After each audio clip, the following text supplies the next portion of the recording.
Good morning. Welcome. My name is Ann Packham, and I'm going to be your service leader today. Welcome to the University Unitarian Universalist Fellowship. This welcome goes out to everybody here who's face-to-face, in person, and then our friends out in the cyber world. Say hi out there, everybody. Hello. Just for everybody's convenience, we would like you to silence any electronic devices that may distract you throughout the service so we can settle into our space here. Obviously, that doesn't pertain to you out there in the cyber world because you are on a device in order to be in this space with us.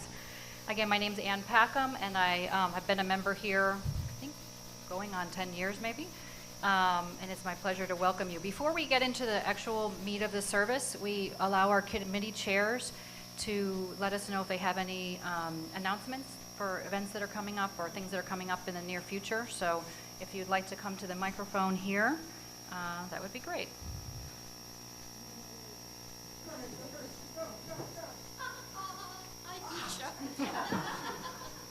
Hi, Joey Cole. I have been greeter this month, and I have just found these, and actually, Trista gave them to me this morning. These are little cards. I think people sometimes are embarrassed if they are not putting something in the basket that's been passed around, but we've been so good about giving money online that we wanted to acknowledge that. So you can take one of these cards when you come in the morning on Sundays, and you can put this in the basket to show that you are indeed contributing to the church. Thank you.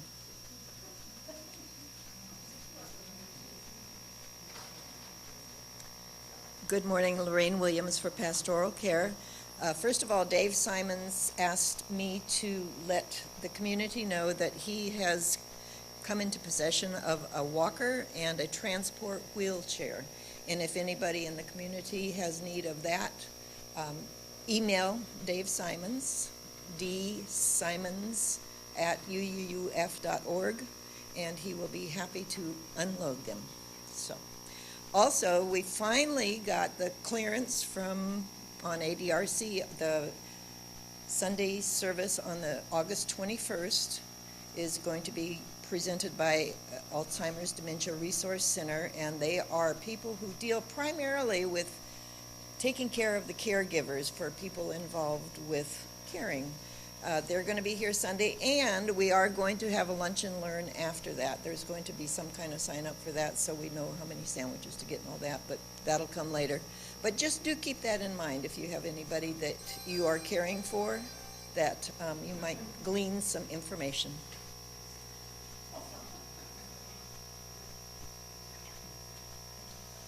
Good morning, Martha Kirby. Here as a board president, just a reminder that we are having a board meeting on the 10th. It'll be on Zoom, so if you have any issues that the board should listen to or you want to let us know about, remember you can always send an email to board members or catch one of us. So, and we don't have any children today. That's why the baskets weren't out here earlier. We do have children. They're all outside getting wet and playing and having loads of fun. They are not going to be in here to pass baskets. So I'm putting one over there and one on top of the piano. So when we have that interlude and offering and you want to walk and give generously, you can find one on either side. Well, they get up and pass, someone get up and pass it around. If someone wants to, but I'm not volunteering. We all need extra steps, don't we? Yes. Hi, good morning. I'm Judith. I'm the religious educator here. I just want to also point out that those little cards that Joey mentioned, they have QR codes on them, and I believe they are designed so that you can actually, if you're comfortable using QR codes with your cell phone, that it will go directly to our donate page, I think. But if you use the QR code, you'll find out where it goes. So that's the exciting part. So there you are. As your director of religious education, next week is the Sunday right before school starts in the state of Florida and many other southern spaces. So it is traditional that we hold a blessing of the backpacks. All students and all people who are getting ready to start a new adventure are encouraged to participate. come. Bring the bag that you take to work, or that you move your laptop around the house in, or or whatever, or just bring yourself and come here. And during Time for All Ages session, it is a congregational piece. So those of you online will be asked to participate also and recite the litany of blessing to those who are going off on their new adventures. And then we have little tchotchkes that I give out to everybody that's here that can participate. And if you're not here, let me know, and I'll see if I can't get it to you. So, thank you.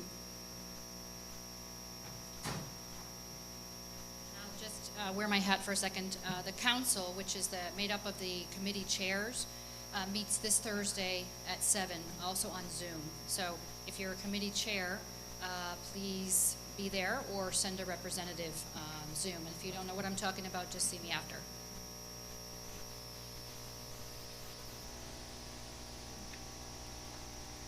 So my opening words today come from former Secretary of State Hillary Clinton. These were words that she spoke during her 2016 concession speech. Our constitutional democracy demands our participation, not just every 4 years, but all the time. So let's do all we can to keep advancing the causes and values we hold dear, making our economy work for everyone, not just those at the top, protecting our country and protecting our planet, and breaking down all the barriers that hold any American back from achieving their dreams. Our opening music today will be is "If I Have a Hammer" by well-known Unitarian Universalist Pete Seeger, was one of the original singers. Stephanie tells me it's been redone by lots of groups. Not that one? Oh. Oh, wait, yes, that one. Yeah. So would you like to lead us in that song? I believe the words are going to be on there. I'm sure many of you know this tune. Let me get them up on my phone first. Pete Seeger published this song in 1950, just at the very beginning of what we now think of as the Civil Rights Movement. Both of the songs we're going to sing today together are emblematic of music of the social justice movement in general. We'll talk a little bit about both of them, but you'll notice that this song has an entirely different outlook on how to achieve social justice. I mean, there's a hammer involved for a reason, you know, than This Land Is Your Land. And we'll talk more about This Land Is Your Land when we get to it. How many of you have sung this song before? Hands up. All right, then no excuses. I want to hear you. Okay, everybody up. Okay.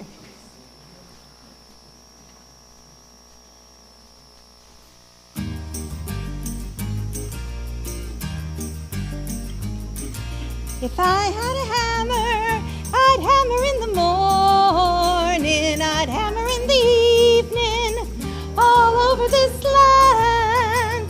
I'd hammer out danger, I'd hammer out a warning, I'd hammer out love between my brothers and my sisters, all over this land.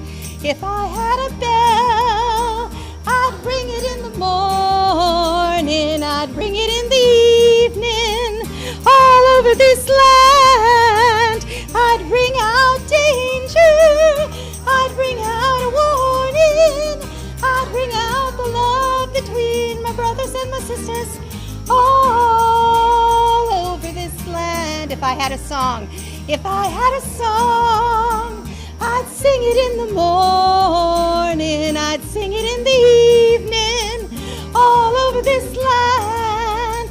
Laughing about danger, I'd sing out a warning, I'd sing out love between my brothers and my sisters, all this land. Now make me believe you. If I got a hammer, and I've got a bell, and I've got a song to sing all over this land. It's the hammer of justice, it's the bell of freedom, it's the song about love between my brothers and my sisters, all over this land.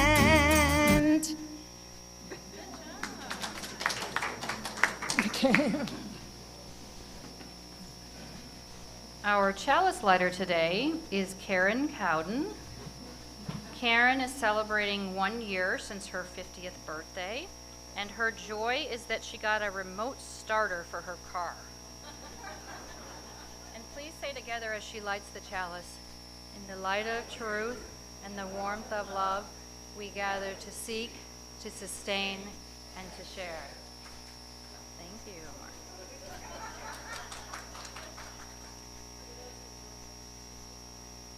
Yes. Yeah, for those who are new, we normally have one of our younger people up here, but they're out getting wet and playing and things. Oh, her son insisted that. Okay. And then we each week say together the affirmation why we come together each week. So love is the spirit of this church, and service is its gift. This is our great covenant, to dwell together in peace, to seek truth in love, and to help one another. I want to take this opportunity to welcome any visitors, anybody who's visiting here for the first time, or maybe the third, fourth, fifth time. You will find out that we are an eclectic group. Until last fall, we were completely lay-led. So some weeks we have lay leaders from our congregation. Often we have speakers from one of our illustrious universities or from a nonprofit. And then some weeks we have Reverend Tracy Barrett here in the pulpit. So every week is different. So we encourage you to come back, try us out multiple times, get to know everybody, stay for coffee, tea, conversation. And I think you'll find it's a really fun place. So just take a minute. I think we're allowed now to greet your neighbor and shake hands now that we're as you feel comfortable.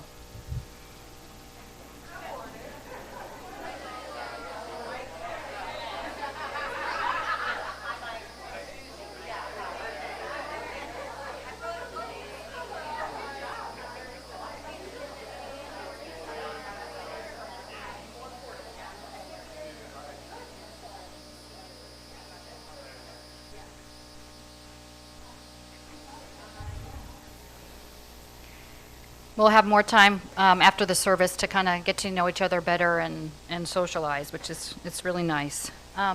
So this is the part of the service that we share our joys and concerns. These are significant joys that people have in their lives that we feel are amplified by sharing with others, and then concerns that we can help maybe lift the burden. So as you feel comfortable, come to the microphone, and if you need help speaking from your chair, I'll bring the microphone to you.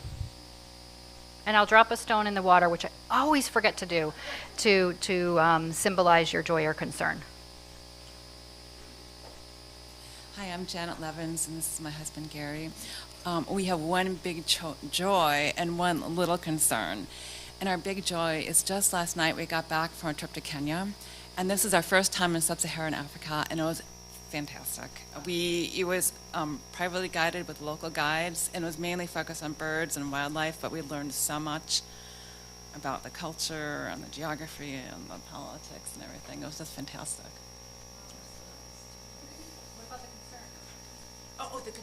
The concern. I forgot that the concern was I had to stop my malaria medication halfway through due to side effects, so I'm just hoping that in 15 days I'll not have malaria. So that's the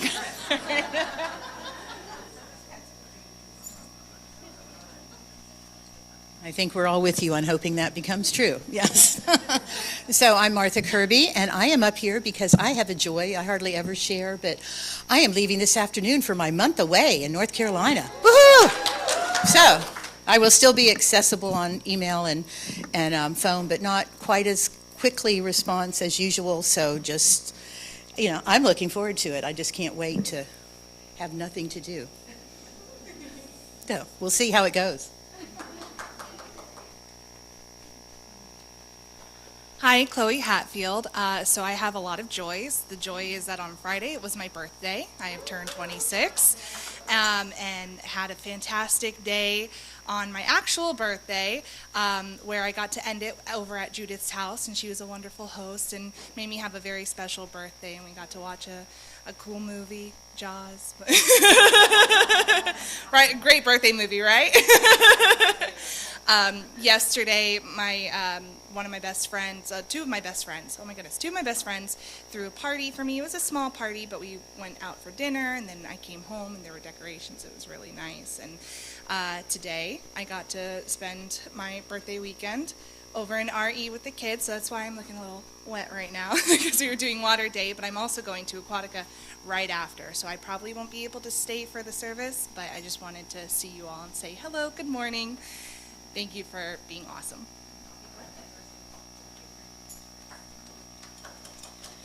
Good morning again, different hat now, Karen Cowden, and I have a joy and a concern, and it's related to this service, so I'm very, very grateful that we have such wonderful leaders who will teach me things about voting and what to do.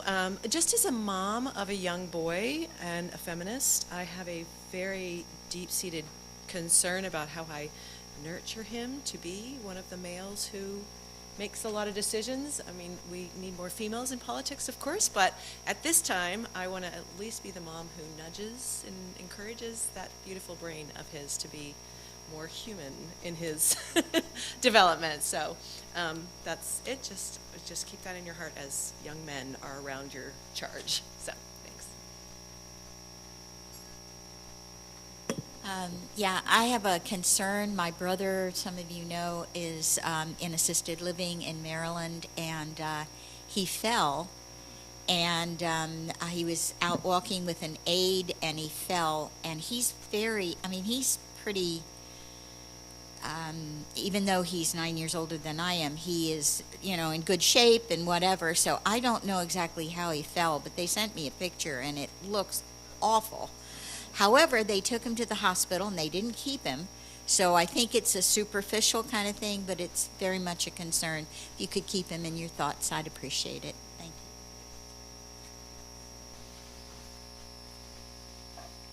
I don't see any texts that have come to me with any online concerns, but to Martha, have you received anything? Okay.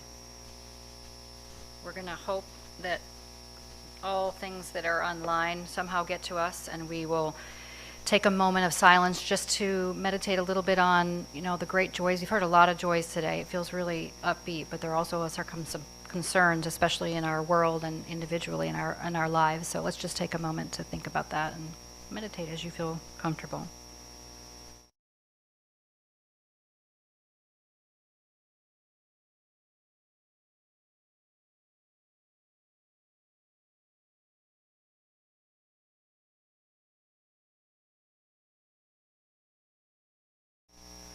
Amen.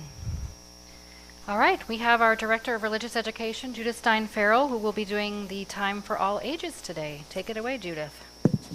Yay. Joey, you are not this short. Okay.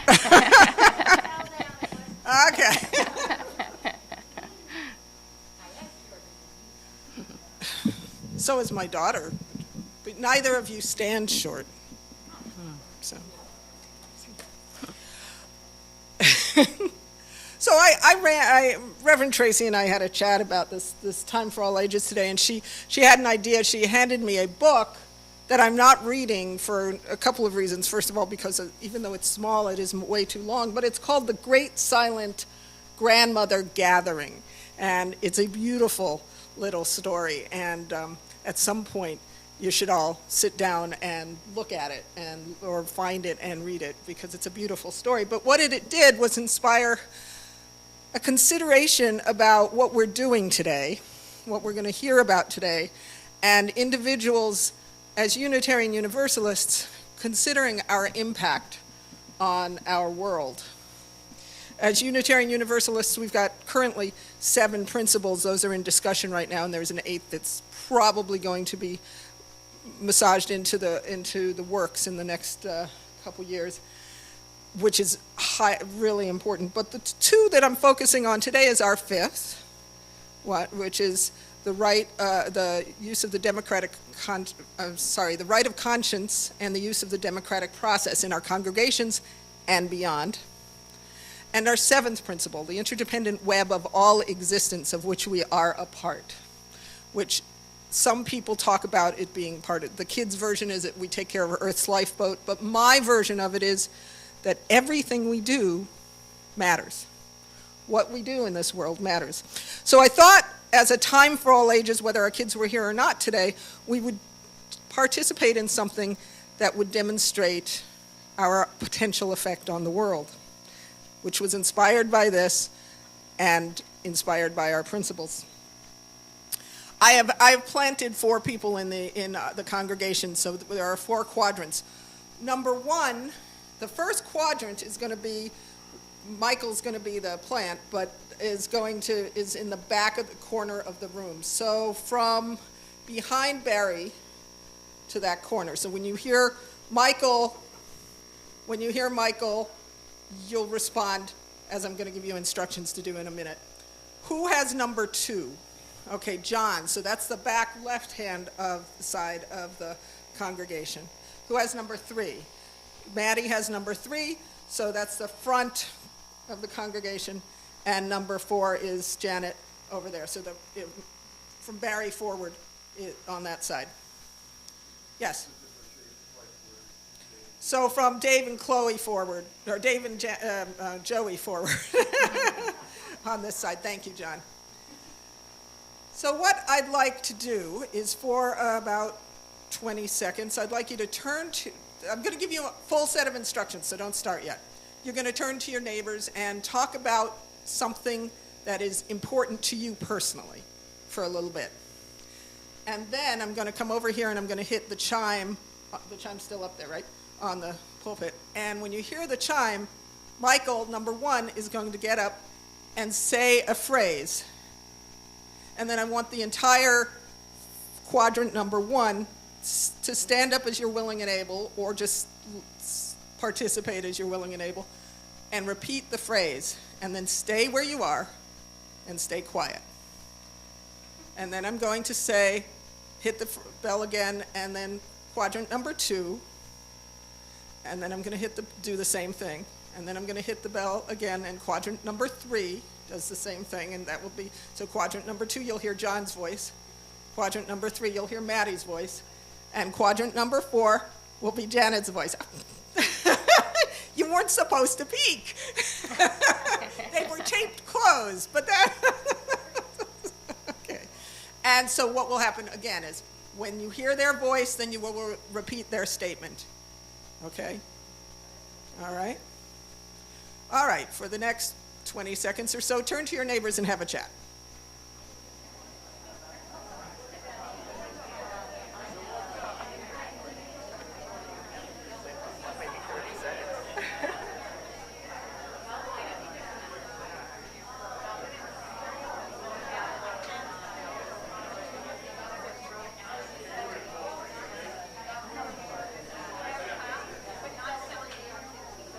Clock up there needs a new battery too. Very disconcerting. You're looking at like, wait, what? All right, let's hit the bell. Quadrant number 1. Quadrant number 1. Stand up, please. Say your statement. Please, pay attention. Quadrant number 1. Hit the bell again. Quadrant number 2. Quadrant number 2. The bell again. I have a voice.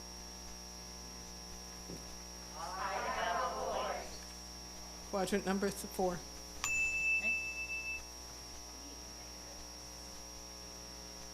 We can make a difference. Quadrant number 1, would you repeat?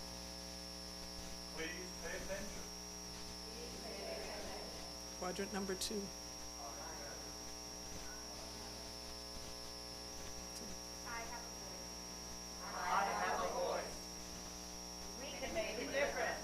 All together, that last one.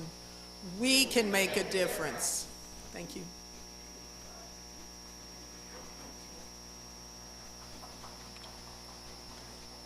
Thank you very much. I like that. So now is the time for our interlude and offering. We're going to have a video playing on the up here, and we are a generous congregation and give 40% of our open offering to a nonprofit, which is the Orlando Center for Justice. I believe they were speaking 2 weeks ago when I was getting ready to go on my cruise, so I only caught a little bit on Zoom, but I believe it was a lovely presentation. So please give generously, and I think we're going to have people just use your walking. Oh, and we have Vanna Whites. We have people to pass the basket. So please pass the basket.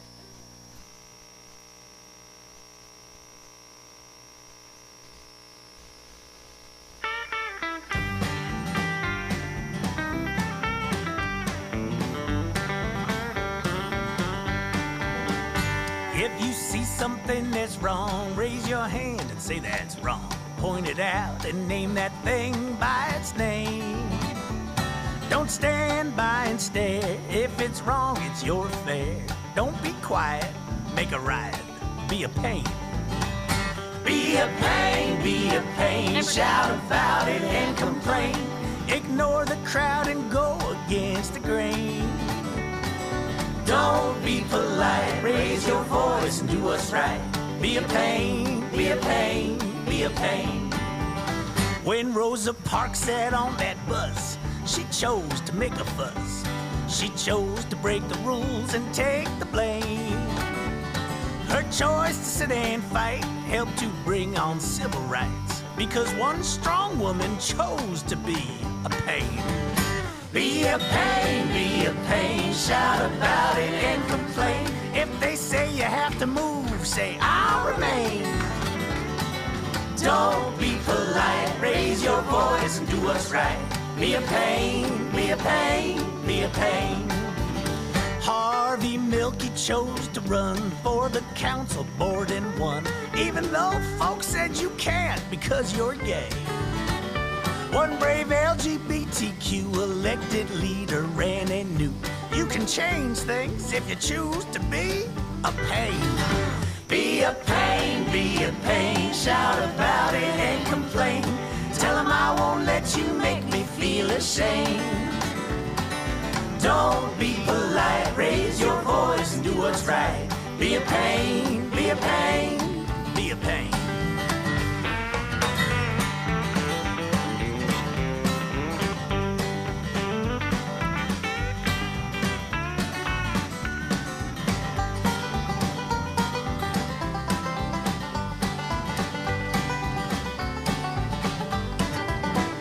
Tennis star named Billie Jean told the world she had a dream that men and women would be paid the same.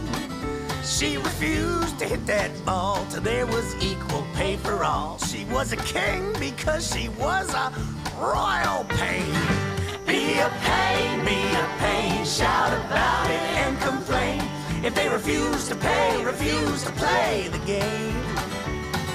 Don't be polite, raise your voice and do what's right. Be a pain, be a pain, be a pain. Kids from Parkland led the fight for something they all knew was right. They said it's time for us to finally make a change.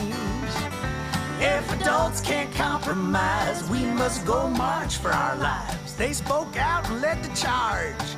They all were pains. Be a pain, shout about it and complain. When you're faced with laws you know are just insane. Don't be polite, raise your voice and do what's right. Be a pain, be a pain, be a pain. Oh, be a pain, shout about it and complain. Ignore the crowd and go against the grain. Don't be polite, raise your voice and do what's right. Be a pain, be a pain, be a pain.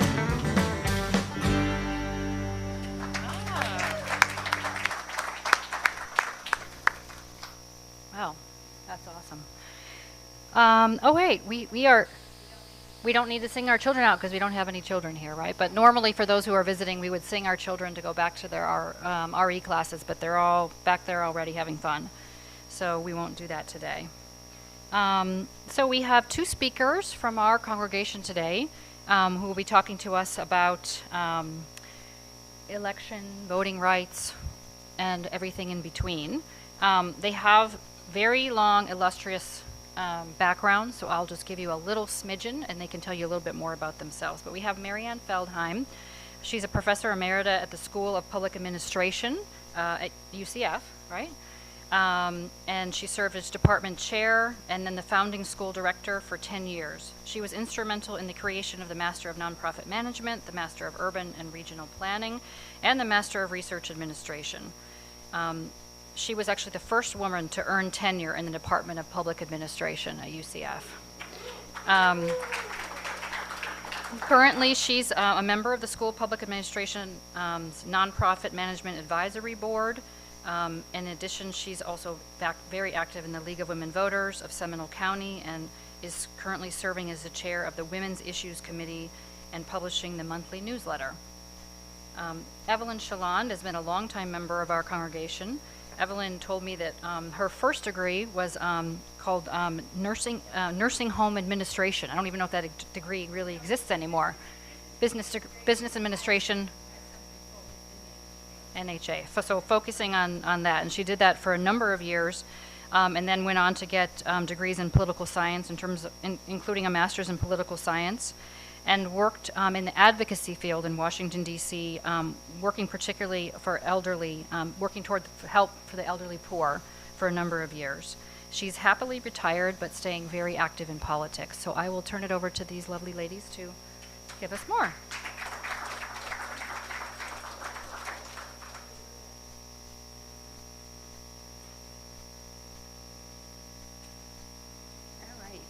Started this morning, and I have to take off my glasses to say hello to all the people because then I have to put them back on to do all the reading.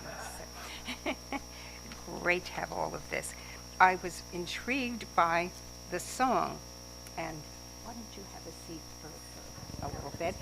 And we are doing this together, and I've been told since I was service leader here for many years that sometimes I don't speak loudly enough.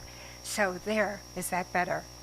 Anyway, I loved the song, Be a Pain, because I've been told I'm that a whole lot for many years, and especially when it comes to politics. So that has been something that even in this congregation I have sometimes been like, you could just see someone like, oh, for God's sakes, turn it off, you know.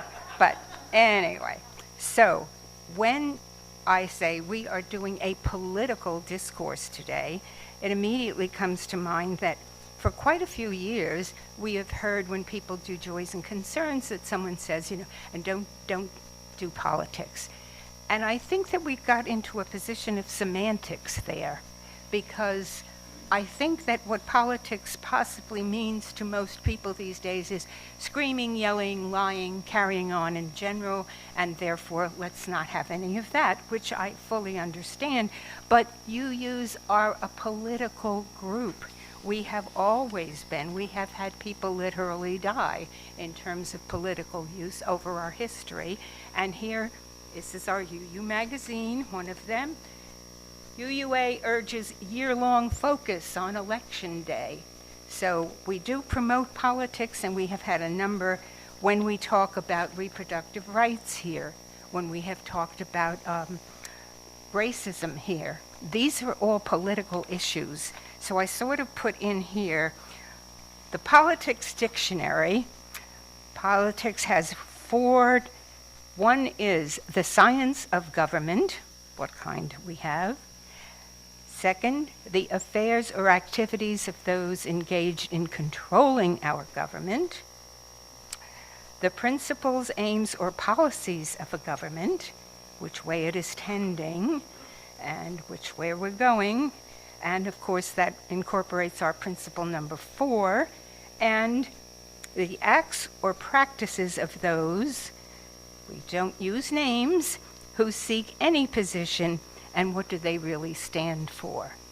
So with that background, I thought I'd give a little bit of a history here of what's been going on in our country for more years than I like to think about, and many years of my life, which has been significant, because I was around and being very distressed way back at Watergate. So at any rate, now, some of you think we're preaching to the choir, just to telling you to vote. That's not at all what we're saying, because we know that all Unitarians are conscientious voters. And we love that. And this morning we're trying to emphasize by adding additional knowledge and warnings that all you can do to get the vote protected this time, is more important than it has been for some time. Now, the Dobbs decision, Roe v. Wade, along with the West Virginia versus environmental protection from our Supreme Court, marks the end of an era from 1933 to 1981 in which the U.S. government worked to promote democracy. A basic standard of living was promoted, which was good. Unfortunately, we know it wasn't perfect because largely people of color and origin were often left out, but nevertheless, programs such as Social Security, business and banking regulations, Medicare, Medicaid, food safety issues and food stamps, housing regulations were also developed, and clean water and air were promoted and regulated, and electricity and highways developed with restrictions to promote the general welfare. The 14th Amendment had passed in 1868. It was used to stop states from denying their citizens equal protection of the law. Now, of course, there were those unfortunately who despised fair to all politics and decisions, and they have been quietly, and sometimes not so quietly, working at removing and undermining them for all these years, from 1981. A few dissenting voices have been heard, but they've been fairly much ignored because we have a tendency to think of what affects ours from day to day, and if it doesn't bother us particularly, we tend to ignore it. So the people who have been working to undermine have been very successful. So now Dobbs has gotten us to suddenly pay attention. Oh my God, what happened? You know, they've been successful, but look back and see what's been happening over the years. What happened to Citizens United? What happened to the Voting Rights? And how about banking regulations? How much of your credit cards got on these days? And what are the interest rates? Haven't had a raise in minimum wage since 2009. And let's see a few other things here. We have taxes. Well, haven't noticed the rich have paid too much towards there. At any rate, let us hope it's not too late to save our democracy at this point.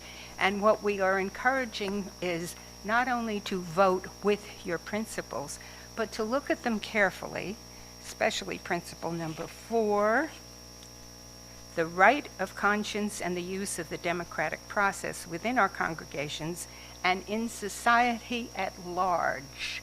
So let's watch the principles. Let's really do a lot of research. And Marianne and I will be very glad to help you with the research because we've done a lot of that, believe me. And remember always that our freedoms have been flexible, but they are not guaranteed. So whatever you can do in addition, get some other people to go out, get some other people registered to vote, send postcards.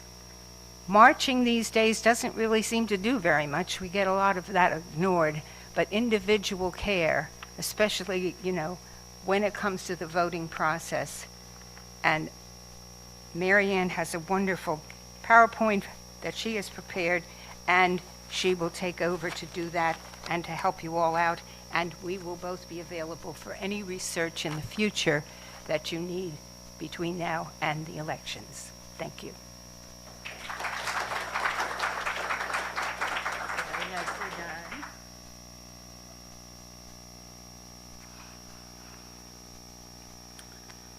Okay, this is the classroom. So, Anne, thank you for the introduction.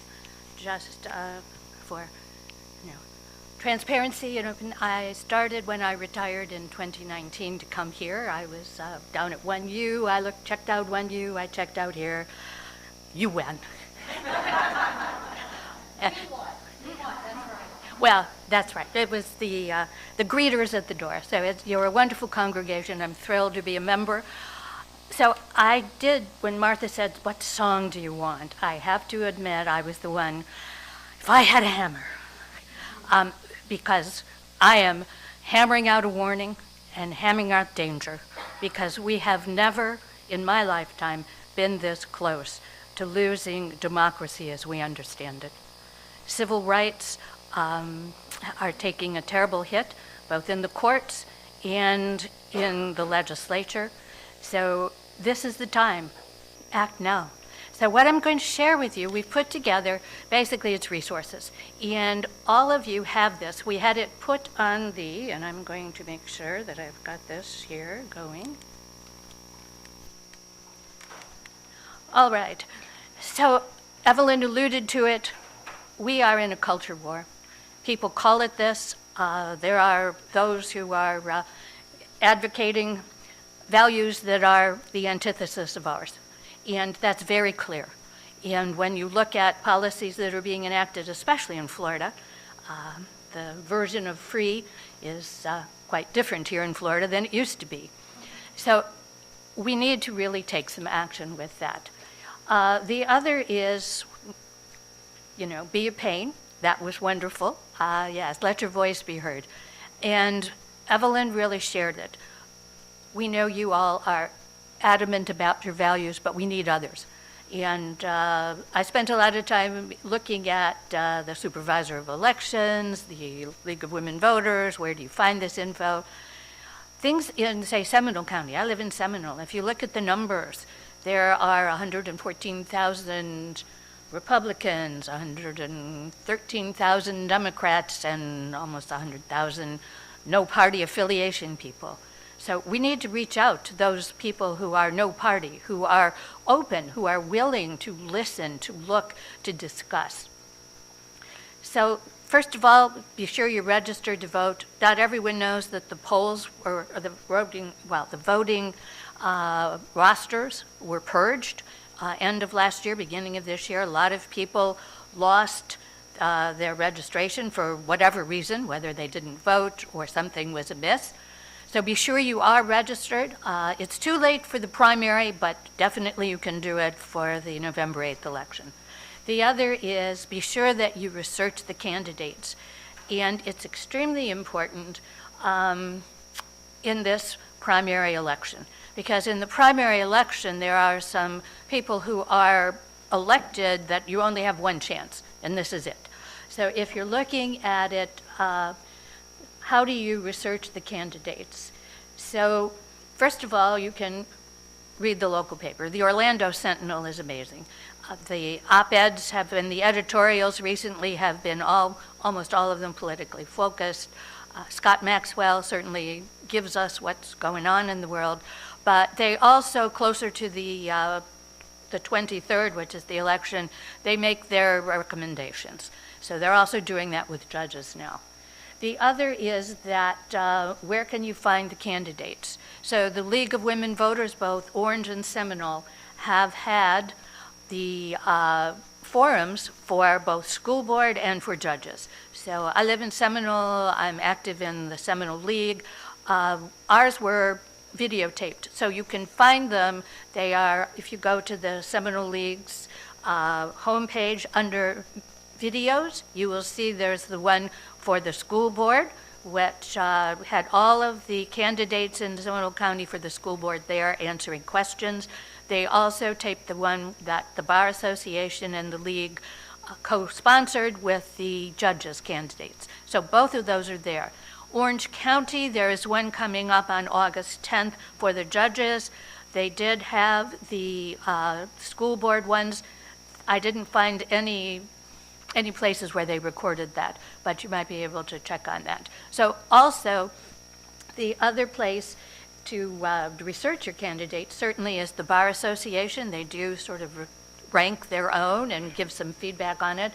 Supervisor election, you are going to find there really who's running, what the different districts are, where they are. So let's move forward here. All right. So the early voting, if you are doing that, it's August 13th to the 20th. The election's the 23rd. This really is party primaries. And the general election is school board members, judges, local officials. So the school board members and judges, there is no party affiliation. So unless you have done your research, you have no idea what their values are. You can, and another piece, which I saw this morning, I had seen it here before. So for the judges, the Sentinel yesterday on the 30th had an editorial on selecting judges. And they pointed out something that I wasn't aware of, but maybe vaguely. So in Florida, Governor DeSantis in the last 2 legislative sessions has filled every open judge seat with individuals who basically align with his values. Many of those are coming up because they were appointed. Now they have to go for election.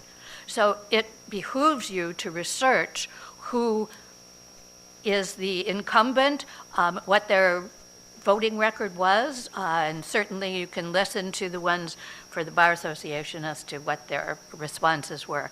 But it's a key piece. The courts have become the battleground. So in the past, civil rights, the best defense you had was to take it to the courts. And if the courts held up case law, and that's where your case was bent on previous decisions, then you could feel confident and go forward. That's no longer the case. We're seeing case law, 50 years of case law, turning over Roe v. Wade. So the courts are important. If I could interfere just 1 second, I want to say, for Seminole County, I happen to have a very good friend who is a judge, and he has given me some names, which obviously we're doing no names here, but anybody who wants to be in touch with me, I have Seminole County judge names. Thank you, Evelyn. We do have it at the end that if you have questions that we could answer, email the SAC committee, so that's SAC-UUF or SAC-UUS. Either one works, you'll get SAC. I will make sure that someone gets back to you. We do not want to put anything in an email, so we'd probably call individuals and talk as whatever you'd like. But so we're happy to give some, information that we have that might be something that we're not sharing here. So the key piece is to really pay attention for the school board members, the judges, and the local officials. So primary election importance, the culture wars getting to the school boards. This has become such a divisive piece, especially here in Florida, with legislation that is coming. I also get the New York Times, and there was a big article on book banning and what is happening with book banning around the country, not only in the schools, but in the libraries, so that it's your freedom of knowledge in many places is being somewhat cramped. The other is that, again, League of Women Voters, the candidate forums, you can get the information there. Same thing with the judges. So I'm going forward here. So this came from the League of Women Voters of Sarasota County. So it's with their permission that we were sharing it, but so I'm just going to talk a little bit about these because I also have them for the judges, so they're general things that you should try to find out about your candidates. And I will tell you that one of the places we'll talk about is Vote 411. If you cannot find any information on what your candidate stands for, that should be a red flag. Because if they are not willing to declare what it is that they are going to promote or advocate for, it's a caution. So the other is, does the candidate know your school system? How are they involved? Were they a parent? Were they a teacher? Were they volunteers? Do they have a special skill set that that school board might need? Also, is what's the relationship? And this goes for any candidate. Do they volunteer in the community? Are they involved in their own community in helping others, whether that's a nonprofit, whether that's political organization? How are they in some way working with their community? And are they willing to place the community needs over their own? That is a key piece, especially for school boards and for judges, that their values are put on hold when they are making a decision. And we're looking at justice and fairness then, and what guides the candidates in their decision-making. And certainly, both for judges and for school board members, are they really going to represent all students or all constituents fairly? So the last piece is, do they respect parents' rights? And in the narrative on this, parents' rights have become a key word for parents dictating what teachers can teach, what they can read, students can read. So this is balanced. So this is saying we respect parents' rights, but we also respect the intellectual and academic backgrounds and preparation of our teachers and what they are presenting. So the same thing for the judges. Resources, just so you know, so if you go to our Faith in Action page, we have at the top right, it was, Trista put it there just yesterday, so it's a PDF of the resources that I'm going to give you. So with all the links are active so that you can download it. You also will be getting an email sometime today. Martha has approved that, which is the same PDF, or it's just active links so that you can go quickly to these places, that you don't have to worry about, now what was that URL that I have to know? So we have it, Faith in Action page, so it's, our PDF is there. You can check, the Unitarian Universalist Justice Florida. We're a member. We have links on our Faith in Action page. Also, the leagues, both Seminole and Orange, there's tremendous amount of research and resources there. Vote 411, I can't stress that enough. Vote 411 is a nationwide resource database. So our leagues, both of our leagues, put in information. We ask candidates to answer certain questions, and we ask every candidate running in the election to answer these questions. So some will give us answers, others do not. Again, be cautious of someone who's unwilling to put what their platform or what their answers to these very basic questions, how you address an issue going forward. Also, with Vote 411, you don't put in your name, you put in your address, and it will pull up, and I double-checked it this morning before coming, it pulls up everyone who is on the ballot in your area. Now, some may be a little different because because you didn't put your name, it may not be as specific, but everyone who is there. So it will give their name, and it will give links to their information. So I would say, if nothing else, take Vote 411 and remember that, because it is the best place that you have. Supervisors of elections also have a lot of really good information. In Seminole County, Chris Anderson has a voter guide. I did download it, PDF. It's really very helpful. So I didn't find one in Orange County, but they do have a lot of information there. And I'm partial to Orange County because Bill Cowles is a graduate of our School of Public Administration. And so I've known Bill for many years. And the other piece that I will tell you from everything I'm reading, there's going to be a lot of flack about our elections safe. I have colleague Kathleen Hale, who is out of Auburn, who studied the elections, supervisors of elections for the last 20 years. We have the best system in the world. And in Florida, we rank some of the highest. So our supervisors of elections around the state are really excellent. So these are the links, and you can't see them there, but they are on the page. So they're active, you can follow them. And there is a little explanation on the PDF about what you might find there. So if you're really looking for more information. So I'm going to end with this, that same as I said before, if you have questions, you can certainly contact SAC, and Evelyn and I, or other members of SAC, will be happy to work with you to share information as we have it. I also have a colleague through First U who knows the judges in Orange County, so she's also volunteered to share that with anyone if you live in Orange and might want information there. So with that, I am going to step away. Anything that you would like? I wanted to get here because I'm very aware of our recordings here. Senate Bill 524 has now passed, and we now have in Florida a militia called the Election Police. They are the only election police force of any kind in the country.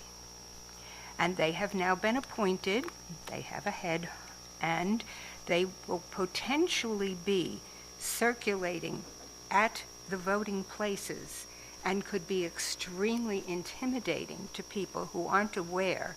They really have no real power. However, they've been given the power to conduct independent inquiries and any election irregularities that might occur. In case you're interested, the reason that this was able, years ago when we had hurricanes that were terrible and FEMA couldn't keep up, the reason that this existed was because at one point the legislature decided that maybe during these critical times, trying to recover from all kinds of damage, that we should have given the governor the power to have a special task force that would come forward to assist FEMA during these times of emergency. So now in Florida, our governor has declared it is an election emergency, which gives him this new militia. So be very aware if somebody comes up, they could be part of this group, and their power is very limited, but they can be very intimidating, especially to people who might already feel intimidated. And it's a very dangerous situation, but one that we should be very aware of. So you have a bell, you have a hammer, you have a song. Please sing. And get out and get somebody else to do something besides just you, because we know you guys do great stuff. Thank you.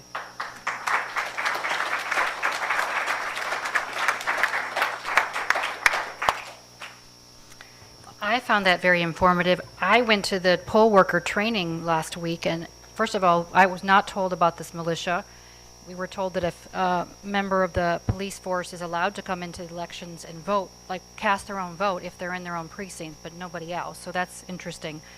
And the other little piece of information, some of you may know this, if you voted by mail in 2020, you may not automatically have been reassigned to vote by mail. So if you haven't gotten your ballot, you probably are voting in person.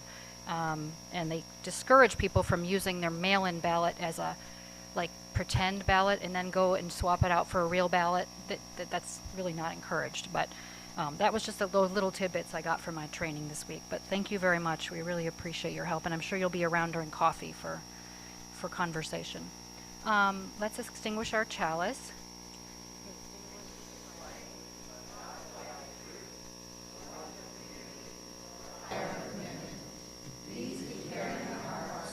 Until we are together again. Our closing music today will be This Land Is Your Land, and I think, Stephanie, are you going to lead us in that? You want to say a few words about that? Or I you want me do. to- Okay. I do. First off, it's on my phone. So let me open Is that this up. mic live? Can everyone hear? You can hear me, can't you? I've never been told anybody couldn't hear me ever in my life anywhere.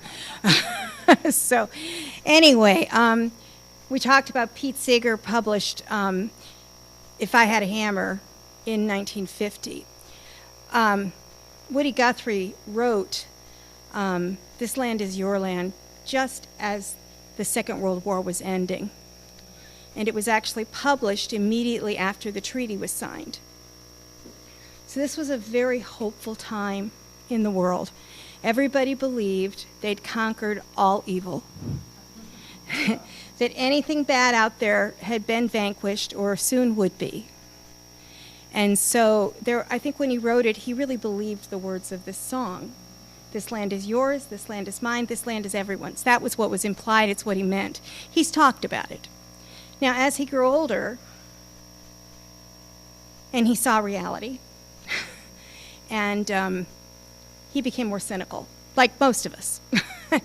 And as a result, he wrote, there are literally hundreds of versions of This Land Is Your Land that he wrote himself. Because as the world changed and he became more cynical, he had a hard time singing the song he originally wrote. And so he changed some of the lyrics. He changed a lot of it, actually. And so you all may know lots of different verses to this song. The ones we're singing today are pretty hopeful. These are in the spirit of this is really everybody's world. So we're going to try to reach back to 1945. And not in every way, though, please. Let's not reach all the way back, but let's reach emotionally back to that spirit of inclusiveness that people felt at the time. Okay, we're ready. And once again, stand up.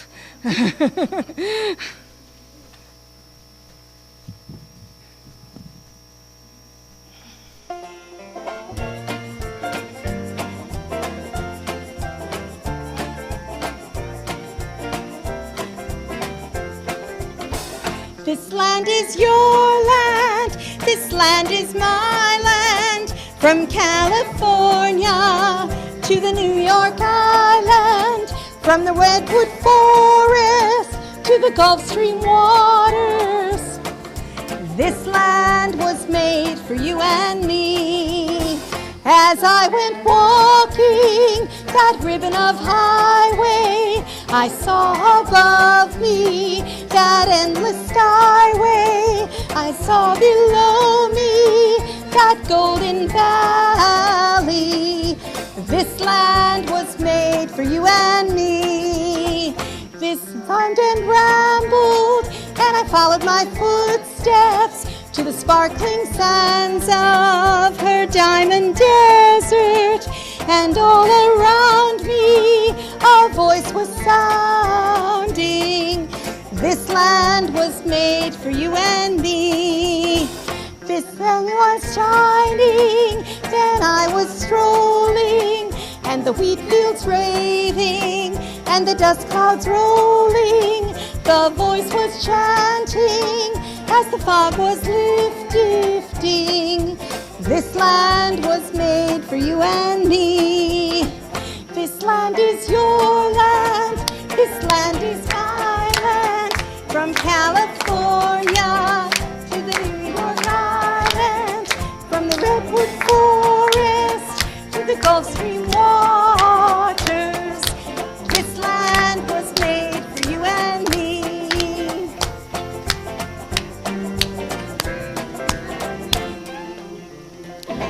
Yay, good job. My closing words today are from the Reverend Jim McGraw. He is a UU minister in Pittsburgh.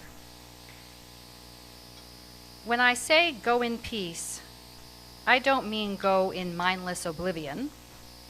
When I say go in peace, I don't mean go without challenging yourself and others.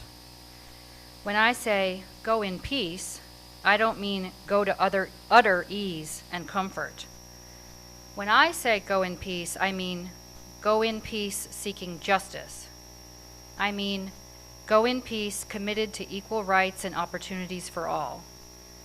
When I say go in peace, I mean go in the peace that is created when together we build communities of true solidarity, deep compassion, and fierce, unrelenting love. Go in peace.